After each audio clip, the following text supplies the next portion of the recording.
Very good evening. Thank you for joining Shri Bhagavad Gita Satsang, the Divine Song. Om Shri Gurubhyo Namah, Om Shri Ganeshaya Namah, Om Shri Saraswataya Namah, Om Shri Guru Dattatreya Namah, Om Shri Mahalakshmi Namah, Guru Brahma, Guru Vishnu, Guru Devo Maheshwaraha, Guru Sakshat Parabrahma, Tasmai Shri Guruve Namaha. And also wishing you all a very happy Ganesh Chaturthi.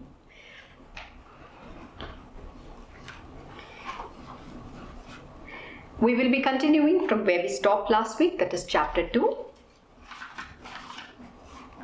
Sankhyayoga, the yoga of knowledge.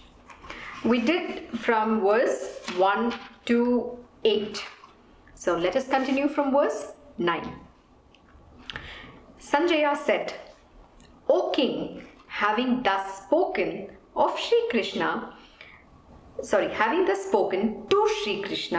Arjuna again said to him, I will not fight, and became silent. Then, O Dhritarashtra, Shri Krishna, as if smiling, addressed the following words to Arjuna, sorrowing in the midst of the two armies. So far, you have understood that Arjuna is in a great disturbed state. He's in a dilemma. How do I fight my kith and kin? He's in the middle of the battlefield and he's completely infatuated, with the emotions of how can he fight his teachers, his relatives, his, cousins, everybody, the kith and kin, and how can I fight? Why do I need such a victory? Why do I need such a kingdom? He's only talking about himself. If you have listened to this whole satsang carefully, you would have understood that Arjuna is saying, who should I fight for? Why do I need this wealth? All my relatives, my granduncles, my grand this, my grand that. And he was talking about his own children, grandchildren, everybody he spoke of. But one thing he missed was that he's not thinking about the world.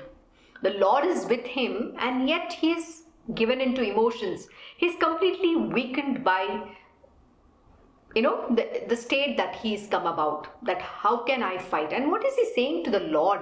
He's saying that I will not fight. Can you ever say something like that? And he becomes silent. This is the same thing with us human beings as well. When we have to face our life, this world, the situations, the battle which we have every single day, we get into a dilemma. I don't want this life. I don't want to do. Why do I need all of this? We just give up. And you know what? Either we just want to run away somewhere, we want to hide, or we want to run away from the situation itself. We don't want to face. We are like this Arjuna. You and me are this Arjuna. Please remember, the Lord has given us this body and He is within us for a reason. There is a purpose why we have taken this human birth. But we don't want to do our duties. We just want to run away. I'm telling you, today I know some people who are going through tough times in their life. Their parents are not well and they have a tough situation. They don't have a job. They have situations like, there are difficulties with respect to money. Everybody is going through something or the other in their own life. But does that mean giving up is the answer? That I'm not going to fight, I am not going to face? You know what? If you have seen life, if you take your life or anybody's life, it's always the ups and downs. If you see, it's like a graph. It goes up, it comes down, it goes up, it comes down. But that is life. Why don't we human beings accept this life? We have to face the battle. We have to face the difficult situations. Everything has to be fought. But with the conviction that the God is with me. Lord Shri Krishna is there. Like Baba says, why fear when I'm here? And when such is the case, why do we need to grieve? Or why do we need to be afraid of? Why are we thinking that, oh, my life is over. I want to take to asceticism. Is that the answer? Lord Shri Krishna has never advised anybody. In this entire, Bhagavad Gita, the Lord is only going to tell Arjuna, please lift your bow and arrow and shoot. What is the end result is none of your business. It's not even in your hands. So why are you even afraid? Why are you saying you're not going to do it? And I don't want to jump ahead, but the Lord is actually going to teach Arjuna that, you know what, you don't have a choice. You have come with that body. You have to perform those duties born of your own karma and nature, which is what we fail to understand. If we say that I don't want to fight, you think you just can go away. It doesn't happen. Many a time, you know, with my Krishna Guruji, I will tell him, you know what, I don't want to do this job, you know, I will just go away. I want to become an Avadhuta. Is that the answer? Becoming Avadhuta is not for me. Everybody has their prescribed duties. They have come up with that position, that role, and you have to play that role to the T. Like Lord Sri Krishna. That is why Lord Sri Krishna is, you know, he's always referenced to like the lotus flower, the leaf, the lotus leaf, which is untouched by the water, yet it shines so beautiful. It grows in the muck. So we have to live in this material world, which has everything, you know, it's contaminated, it's got all sorts of things in this world going on, but yet we have to be that Kamal, the most beautiful lotus. It's the pure. So you have to become so beautiful and live. You have to set an example. You have to stand out alone. You are untouched by this world, what is happening around you. You have to set an example. Instead of that, you cannot be like this weakling, you know, and a defeatist attitude. Why do you become a defeatist? Oh, this is soft. I'm accepting my life. This is all it is. I cannot, you know, come out of it, but I have to go through it. There's people who say different things because that's what they believe. And who is making them believe? It is their mind, that weakness in them. But when the Lord is there, He's saying, get up, rise, lift your bow and arrow and shoot. But why is at that moment in time when He's the indomitable spirit? Arjuna has already fought so many wars. What is making him weak? Attachment, emotions, saying, how can I fight my teachers? No, you're fighting the battle of dharma, righteousness. So where is the question of teacher, relatives? But those teachers are ready to fight. Can you imagine? They are doing their dharma. So what is happening to Arjuna? This is what happens to us. We don't want to fight. Now let us see what Lord Sri Krishna is going to tell us. Sri Bhagavan said, Arjuna, you grieve over those who should not be grieved for, and yet speak like the learned. Wise men do not sorrow over the dead or the living. Oh my God, that's a very powerful, you know, beginning. Lord has now entered.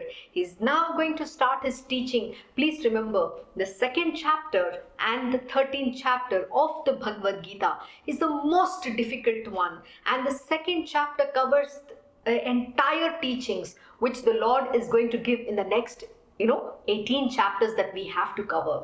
So let us go slowly and understand in detail what Sri Bhagavan, Sri Krishna is going to explain to Arjuna. So Sri Bhagavan said, Arjuna, you grieve over those who should not be grieved for, and yet speak like the learned. Wise men do not sorrow over the dead or the living. Who's the wise? So wise men are the knowers of the truth, the Brahman.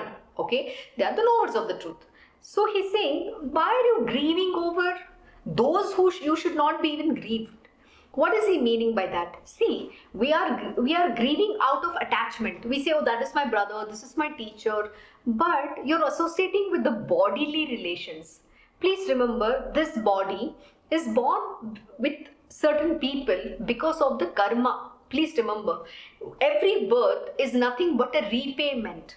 Whether it is good karma or bad karma, you are going to listen to that Lord. The Lord Himself is going to give this teaching in detail. I'm just giving a heads up. So the reason you have born with certain relationships, certain association is only purely because of your karma. You have come here to repay. So where is the question of you being attached? Why are you grieving over people whom you should not be even grieving over? We think, oh, look at my mother, she's suffering, my dad is suffering, somebody's suffering. Please remember, every human being has come with their own destiny and their prarabdha karma, whether you like it or not. They have already come up with their fixed destiny. They have come up with the time when they have to die. Everything is already, they have, programmed. They have already come with that. But it is for us, who think, oh, that's my father, this is my mother, my husband, my wife, my children, my brother, sister, uncle, aunt, grandfather, grandmother, you name it. Those relationships are the ones which is going to pull you down if you get attached to them. So why do you need to get attached to them? You are just there to fulfill certain duties, but you have to be focused on doing your duty, your swadharma, your dharma, which is the righteousness, whatever that dharma is, which you have to perform, and then your swadharma, the purpose for which you have taken this human body, the birth. And that is what, and that purpose is the divine will, the divine will of the Lord. He has a purpose for giving you that body, that place, that position, everything, and you have to serve that. You're not here just self-centered thinking I, me, myself. That doesn't exist. And he's saying the wise men do not sorrow over the living or dead. What does that mean? Whether somebody is alive or somebody dies, it doesn't make any difference. See, it's a blip in the ocean. The bubble comes and goes. The bubble comes and goes. Likewise, our body is also like that. If you take the iceberg, the eye, the same water becomes an ice cube and then it melts off. So where does it dissolve? Was it an ice cube earlier and now it's a water?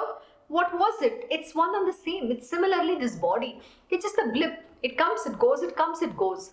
But why we crying over the dead, or we are feeling somebody is living or somebody is dying? We don't have to. You don't have to at all. Even if somebody is alive, if you feel you hate someone and then when that person dies, then you're upset about that person is gone. Both shouldn't happen at all. Can you just be in that state of yes, I have to do my duties, in the state of equanimity where you're not swaying between right, wrong? Again, those details, the same lessons which the Lord is going to give in some more as we evolve in the as we go ahead in the chapters. So don't grieve. There is no need. You have to do what comes your way naturally. You have come with certain set destiny. Accept that and keep going ahead. Do not get attached. Do not get disturbed by what happens around that. And if you get attached, then you're going to fail miserably. And then you're going to become like this Arjuna, who's going to grieve and who's not going to be able to do anything in this world. Then we give up life. Then man just hides behind reasons, failures, and then he'll blame the whole world. It's convenient to blame everything else. So do not do this.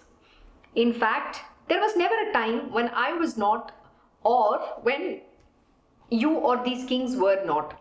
Nor is it a fact that hereafter we shall all cease to be. What is he saying, the Lord? The Lord said, in fact, there was never a time when I was not, which means, what does it mean? We have been coming again and again and again. Why? Because you're not doing your duty. The lessons keep coming time and again, the same thing happens. Because the man never learns. See, Bhagavad Gita did not have happened till 18 chapters, but it did. Why? Because Arjuna didn't listen at once to Lord Sri Krishna when he said, lift your bow and arrow and shoot. He did not listen. And he kept giving reasons. He was talking like a wise man, telling the Lord Sri Krishna, the Lord of this universe who has created everything, to him he was telling, no, he was actually telling what all can happen, which is all the creation of his own mind and imagination. He was giving what kind of life, what could happen, what cannot happen, all that he gave reasoned out. The Lord was listening to him very quietly. Now the Lord is answering to him. And now he's saying, what is this? You think you know too much. He's not saying those words, but he's telling him, there has not been a time when I was not, or when you or these kings were not. Nor is it a fact that hereafter we shall all cease to be. So we are actually going to be. Who's saying this? And how do you say this? That's exactly what the Lord is saying. He's saying we were always there. We were also going to be. Which means the Lord only knows there's a past, the present and the future too. None of us knows what is it. But why? So he's asking Arjuna, why do you believe so? Don't believe like that. So what is he saying? Just as boyhood, youth and old age are attributed to the soul through this body, even so it attains another body. The wise man does not get deluded about this. Absolutely. What is he saying here? Just as boyhood, youth and old age are attributed to the soul through this body. See, the body is perishable, but the soul is not. But what is being attributed to the soul? They think the soul is coming and going. No, it's not like that. It's the body which perishes. Just like the boyhood, there is a boyhood, then you become a youth, and then there is an old age. That's a cycle. That's a human cycle, the birth and death. It is always going to be. It's a program. Can you ever change that program? No, you can't. That is the creation. That is the way how this entire universe has been designed. So can you say, no, it shouldn't be like this? We have nobody to say that. So when you understand this truth, then why do you grieve? Why do you think, you have to always be young, or you have to always be that youthful, and then you can't get, old age shouldn't happen at all. Have you seen these old people? They're always afraid of death. They want to still survive. That survival instinct. I was, talking to someone recently, somebody passed away.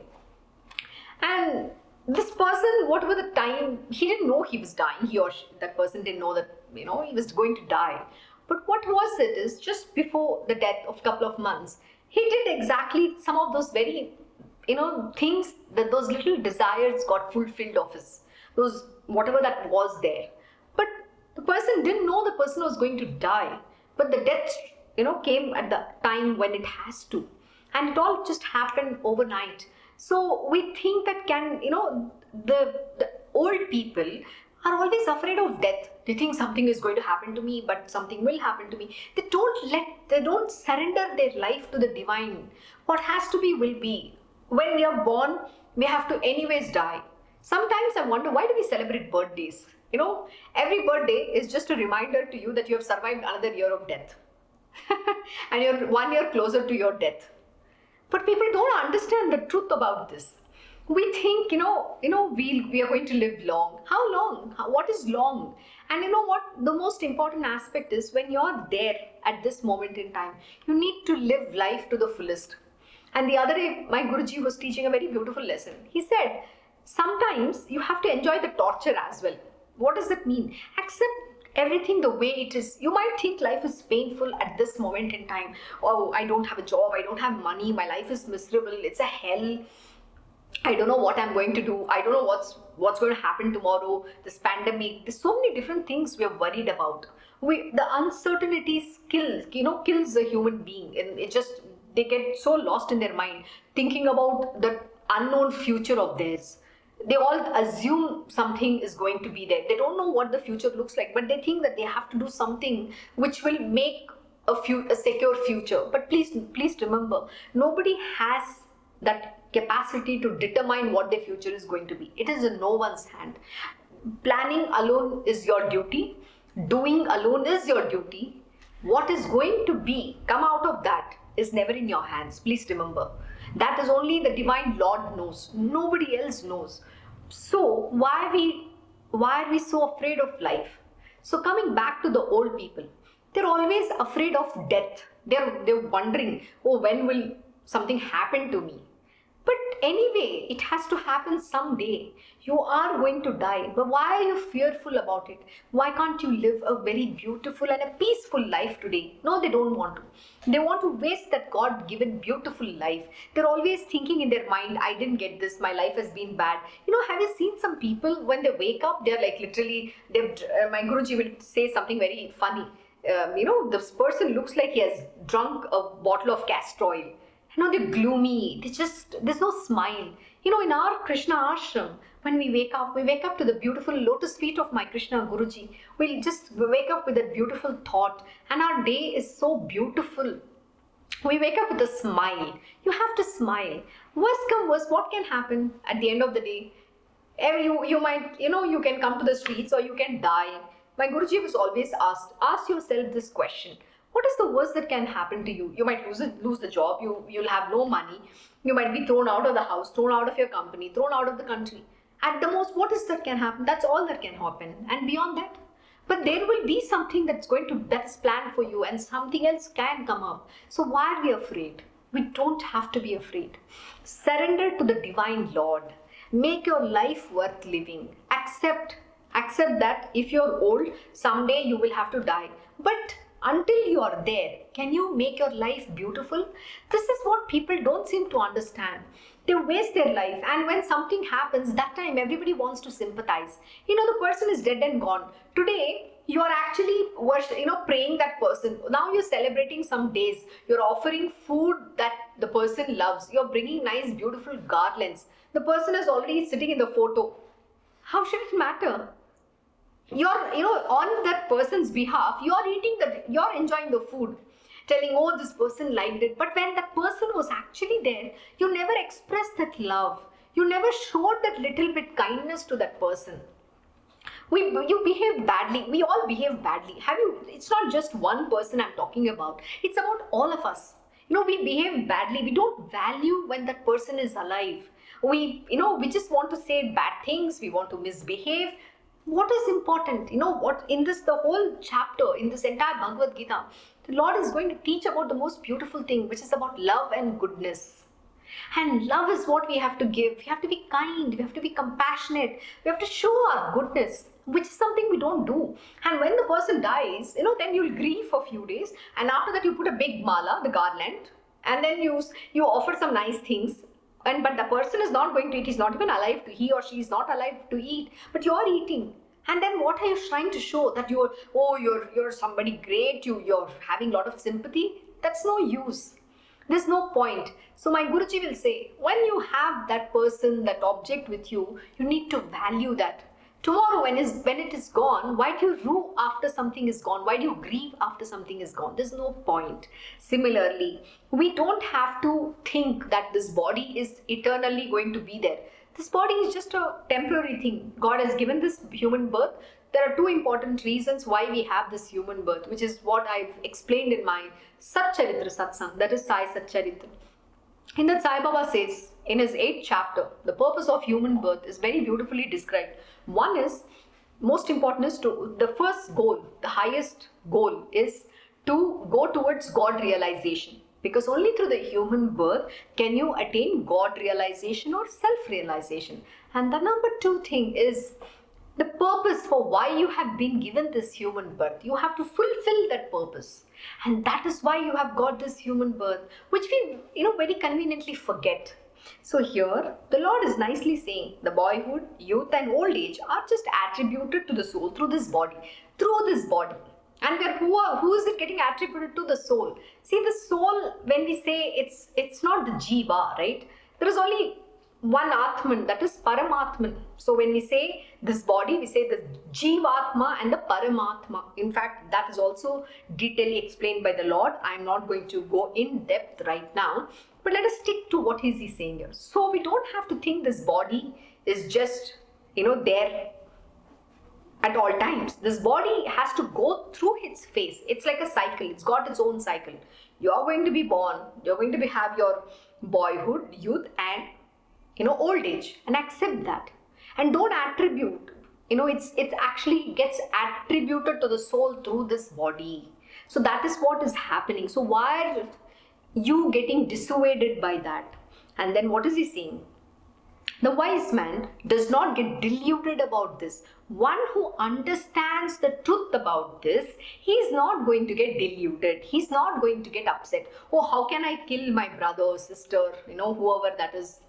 How am I going to kill them? Is something that is not going to get deluded. If the program is such that they will have to die in the war, that is anyway the program has been done. So whether you or anyone of us like it or not, they are going to die the death.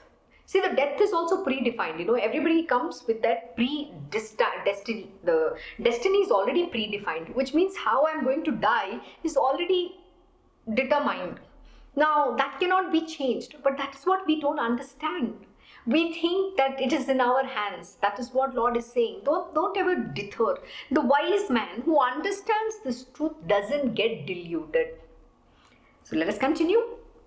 O son of Kunti, the contacts between the senses and their objects which give rise to the feelings of heat and cold, pleasure and pain, etc. are transitory and fleeting. Therefore, Arjuna, endure them. This is a very, very, very powerful verse. It talks about everything. Let me explain in detail. What does this mean?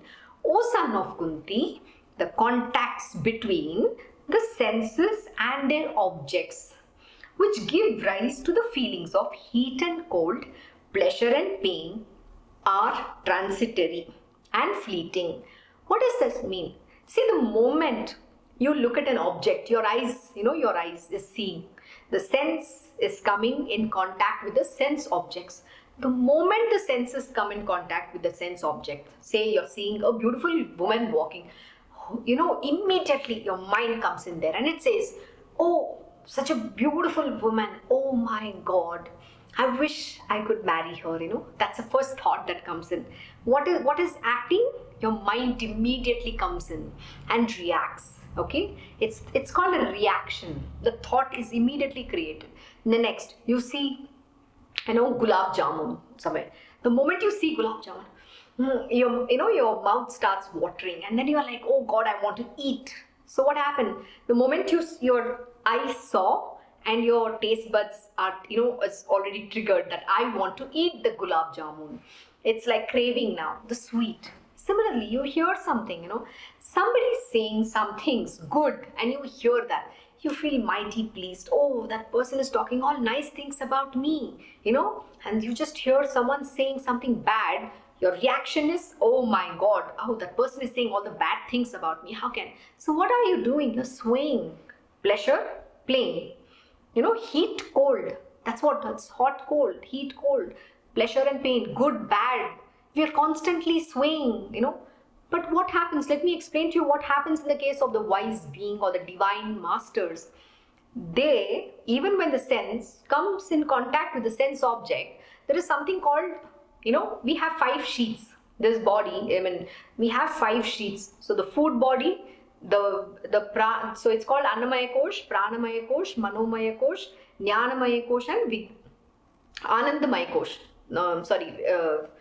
It's food body, then it's pranamaya, which is the prana is the breath body, then the mind body, then you have the intellect, and then you have the the happy body. So that's the 5 sheets that we have. Now in that, the great divine masters don't have something called the mind body. So there's a huge disconnect. So if you see my Guruji eating, you will think that he's actually enjoying the food. Because see, when we eat, we actually enjoy the food. But my Guruji is not actually enjoying the food. Because for him, there's a disconnect between the senses and the sense object. Because what is missing in them is the mind body. That sheath is completely missing. Why? Because they have transcended. They are the Trigunatmak, means they have transcended the Trigunas. They are beyond the body, mind, senses, and have transcended the 3 gunas. In their case, the gunas just perform in the gunas, which means the body is just performing an act. It's just an act, enactment. They don't have any contact with the sense object. When they see, they just there's no reaction happening in their case, like us. So for us, the reaction happens. Why? Because there is something called the mind comes in. How does it come? I'll give you a very simple example. Sometimes, this body also, when I say, this body, of course it goes through the journey. We all have to go through our spiritual journey. I'm talking about in the spiritual world, right? It's a part of a process. So my Krishna Guruji does this very beautiful thing, how, to get to that level of equanimity. What happens is, sometimes, we come with our likes and dislikes. We say, I like this, I don't like this, I like this person, I hate this person. We have this huge likes and dislikes in our world. So the moment you come in front of the Guruji and when you're with him, he's always going to put the objects that's going to cause you the most disturbance. It's going to create a lot of disturbance in your mind. Why does the Guru do that? The reason he does is because he don't want you to get swayed between, the happy, good and bad. Because that's a mind reacting. You cannot let your senses react. When the sense is coming in the contact of the sense object, you cannot allow your mind to react. So that is what he constantly does. So you can always listen to my Guruji. The way he'll talk is, exactly to the person's mind. He's not talking to the divine being. He's talking to the mind because he wants us to overcome that mind. The most important aspect here why Arjuna is feeling all this, because he's infatuated right now. He's not able to control his mind, and his mind is telling him that he can't fight. So what is that the Lord is teaching him? How to not get swayed. And here he's telling all these are transitory. It's a very momentary thing. See, the objects come, they go, they come, they go. But do we get carried away with that? And do we keep having this pairs of opposite? Can we keep reacting? No. So on the contrary, he's telling Arjuna, endure them. You got to endure. You need to just be. You have to endure it. You need the strength to endure and not get swayed by what is happening to you. Even if there is something, tough times, we say tough times. Good times, tough times. I wouldn't say bad times. It's tough times. Because nothing is bad in this world actually. If you go to see, everything is predefined, everything is programmed in a very beautiful way. It is about the perspective of how you look at life. And that is what the Lord will teach Arjuna here. It's all how you look at it. So he's not saying, get swayed. He's saying endure them. Enduring is, you just have to accept. Please remember, everything is perfect in this world. Life is beautiful, but it is how you look at it matters. So the reaction shouldn't happen, and even if it happens, you learn to endure. Endurance is extremely important. And you have to endure and don't feel, okay, things are bad. There are going to be good, tough times. There are going to be beautiful times. And life, like I said, it's like a wave. You go up and down, up and down, up and down. It's not in the straight line, okay? So you need to accept this. And when you accept this, then you're going to be able to walk that path very beautifully. You're not going to feel that pain, that you're not going to feel that heat too much, or you're not going to feel that oh, it's so exciting and happy, that state. Both you're going to be able to endure. Endurance is extremely important. So if you see the great masters, for them, that mind-body doesn't exist. Their sense can come in when their senses come in contact with the sense object, there is no reaction happening. They are always lost in their self. They are in the perfect equilibrium state, okay, which is called the state of oneness. It's also called the state of unnati. You're always in that oneness with yourself alone. They're lost in their self. To attaining that blissful state, we first have to overcome these pairs of opposites. That's the biggest challenge everybody has. It is very easy because your mind comes up like that. The moment you listen, within a fraction of a second, your mind reacts so badly. And that is the reaction you need to stop, control. Consciously, you have to make an effort. And then over a period of time, you will be able to overcome that part. You will, become centered. In fact, the next few words where the Lord is going to say, when you keep listening to the conflicting ways, I'm not going to jump there. Let the words come and I'll explain how that is done. So most important, let me stick to this right now. So most important, you need to endure and don't get swayed by what you hear, what happens, what you see, what you smell, touch. Everything is the senses coming in contact with the sense objects. And that reaction is what you need to endure, control it. And everything is what? Transitory. The same object is never going to be there. See, because what you felt impacted you in the past is not going to impact you now. In the future, it will not even exist. But what you think you love the most, you're actually going to hate it now. And in the future, you might again love back. So everything is transitory. It's just fleeting. It's like, you were traveling in a train. You're actually meeting a lot of passengers. They come. Some people you see, oh, they're very beautiful, they're nice. Some you'll see, oh, how these people are making too much noise. You get irritated with some people. So when you see around, you see different people, but that's a fleeting moment. It's transitory. It's not there. They will be there with you just for a short journey. Maybe the 2 stops away, they'll get off, and some will be there with you till the end of the journey. Does it mean that you get carried away with that? No. It was transitory. The train journey is over, then you're off. That's it. And then there's something else comes up. So such is life. So why do you think anything is permanent? That is exactly the Lord is saying. So don't let your senses react when it comes in contact with the sense object. That is what Lord Shri Krishna is telling Arjuna here. And learn to endure them. Arjuna, The wise man, to whom pain and pleasure are alike, and who is not tormented by these contacts, become eligible for immortality. Oh my God, that's very beautiful. What is the Lord saying now, Arjuna? The wise man, to whom pain and pleasure are alike. The wise man. And who's a wise man? The knower of the truth. One who has knowledge. The wise man has the knowledge. And what is Lord Shri Krishna doing? He's giving Arjuna the knowledge. He's telling the wise man, to whom pain and pleasure are alike. You don't have to react. See, my Guruji gives a very beautiful solution to address this challenge to all of his disciples and devotees, all of his students, okay? He'll say, a simple answer he'll give.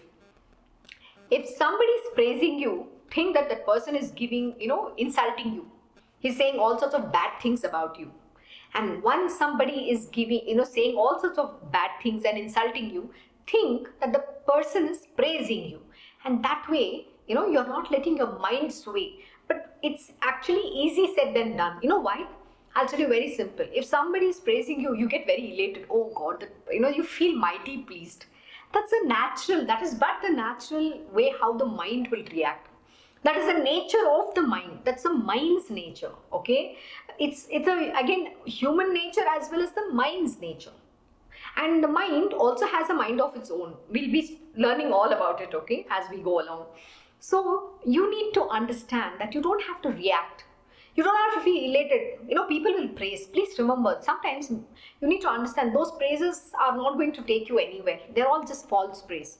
If people want something from you, then they'll butter you and they'll just learn to butter. What does it mean? They'll say all nice things about you because they want some work done from you.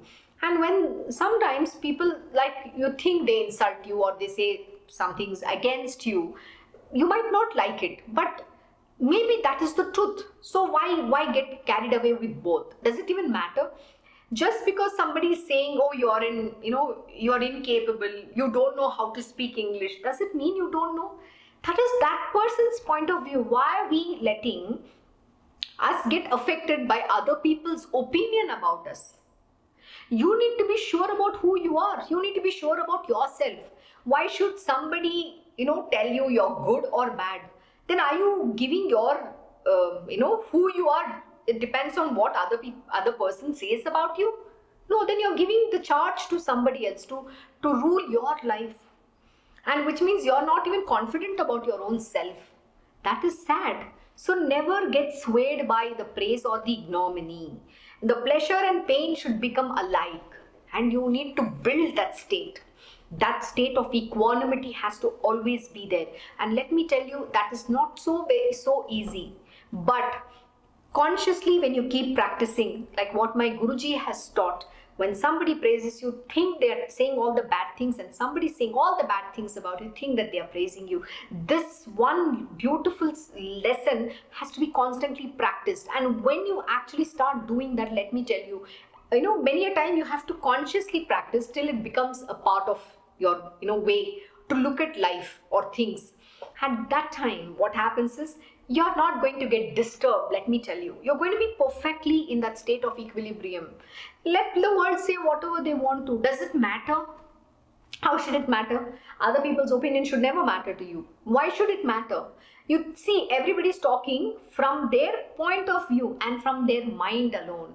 It took me many years to understand this truth. I'm not saying I'm there yet, because, to become that perfect, absolute perfect, not deter at all, the amount of sadhana you require is not a joke. You have to put in a lot of effort. You need to put a lot of effort, and most important, arduous effort. Every single day. You can't let even for a moment feel low. A man, the moment you hear, you don't even know when the mind has come. It's already reacted, even before you realized.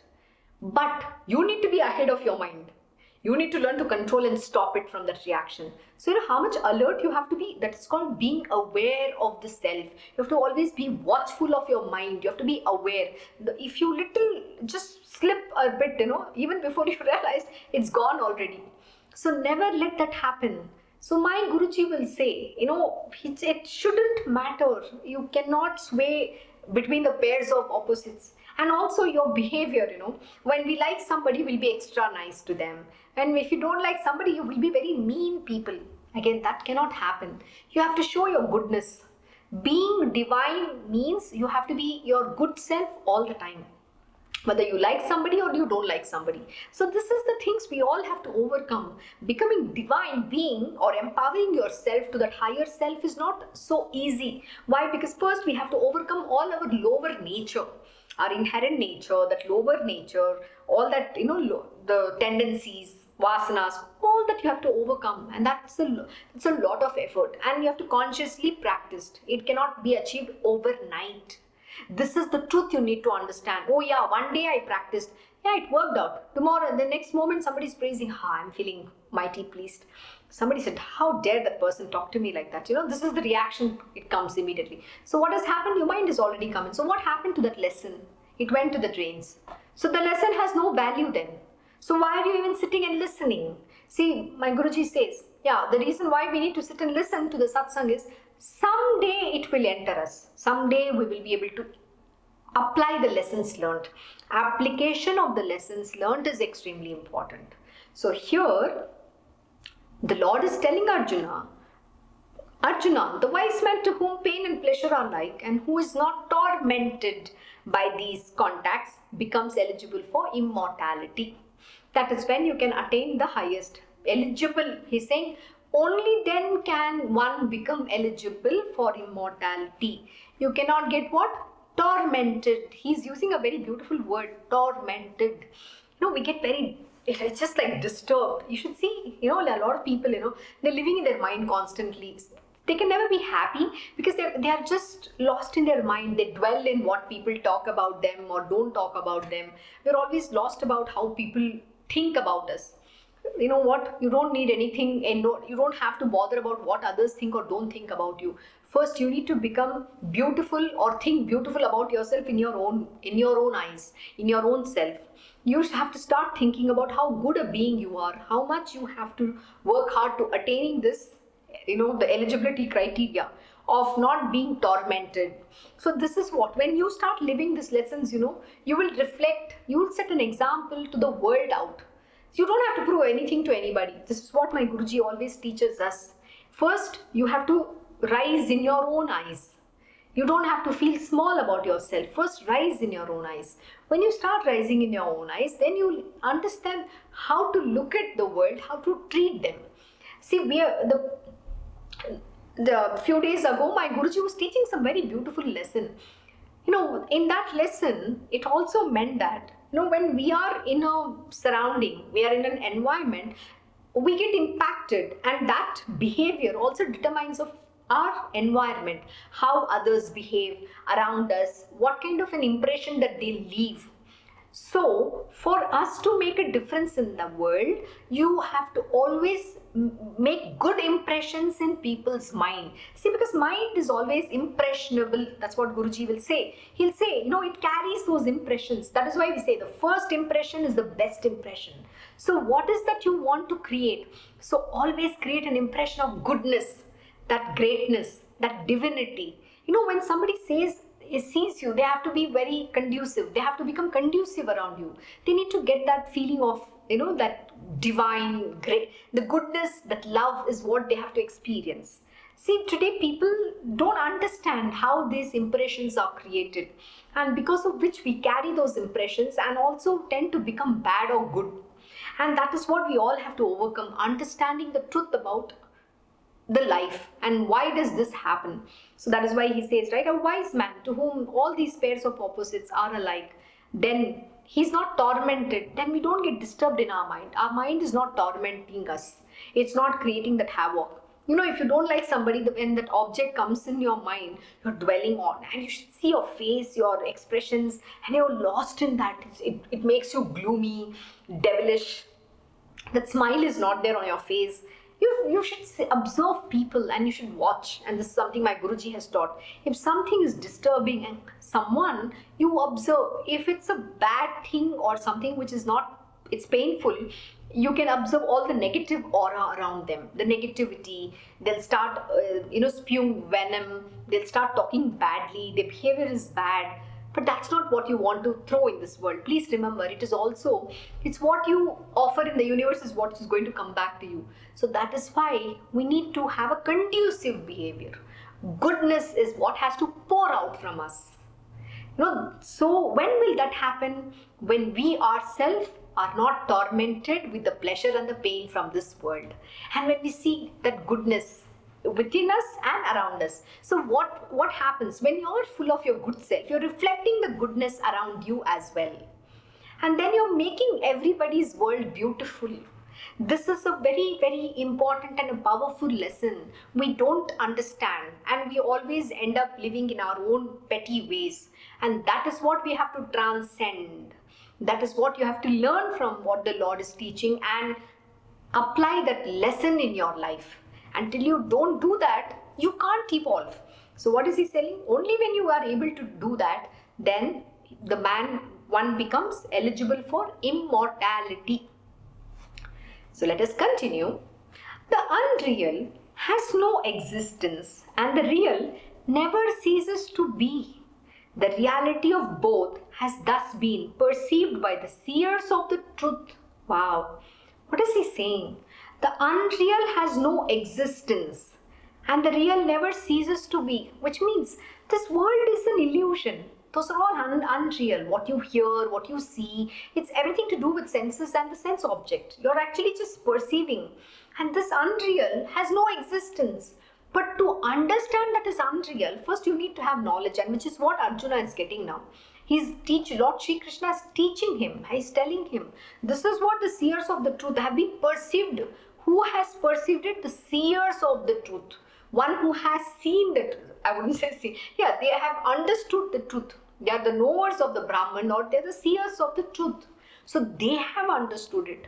Which means what? So first we need to know that everything that's happening around us is unreal.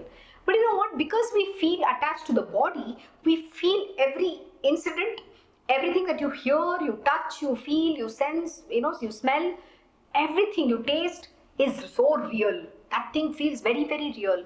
And the real never ceases to be, which means the real is always there. The truth is eternal. It is permanent. It is always existing. The reality of both has thus been perceived by the seers of the truth. So the reality has been perceived by the seers of the truth. But if we don't perceive, if we don't learn, if we don't understand, then how do we know? So we are going to be lost in the unreal itself. We are going to think everything that is unreal, that is happening around us, is the real. The unreal has no existence. What does that mean? It has no existence. It's actually not existing, but we believe it is there. Why? Because we give birth to that. We make it happen. And who's that making it happen? It's your own mind. It's you who make that thing exist. Whereas actually it is not existing. Many a time this question has been asked to my Krishna Guruji. You say that everything is unreal. What is happening around us is illusion. It's just a maya. It's not there. It doesn't even exist.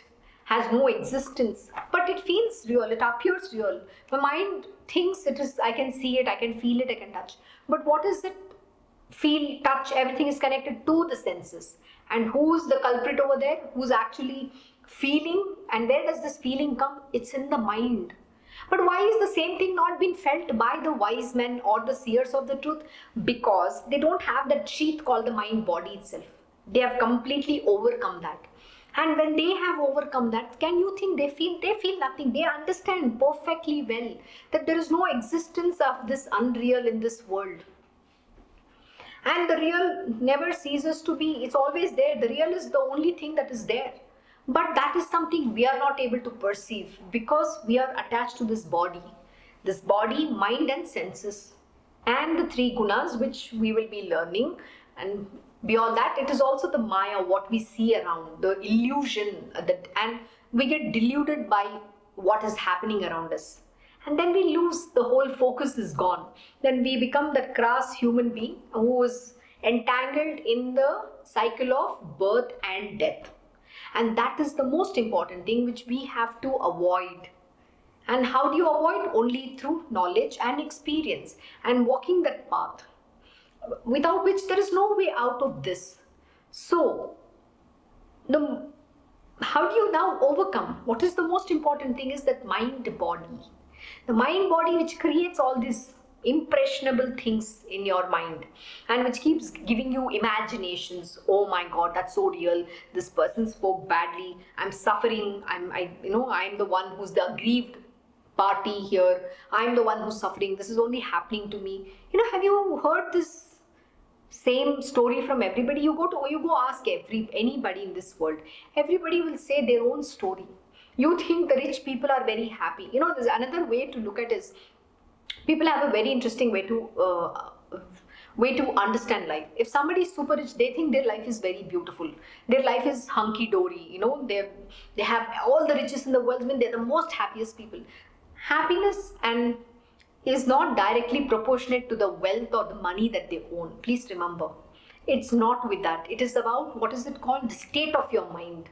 And happiness, again, it determines only a state of mind. So we are not talking about again, that happiness is a transitory thing. It's a very momentary. I have always said that a man equates happiness to, it could be having a house, having a fantastic job that's paying you millions and billions, or running an empire, or owning the most fanciest cars, or maybe you're married to the most beautiful women in the world, or you having a children, or you have the best education. So, or jewelry for that matter, or best yacht. That depends on individual. But please remember, all those are what? Desires of individuals. But does it mean that you're happy just because you possess? It can be momentary.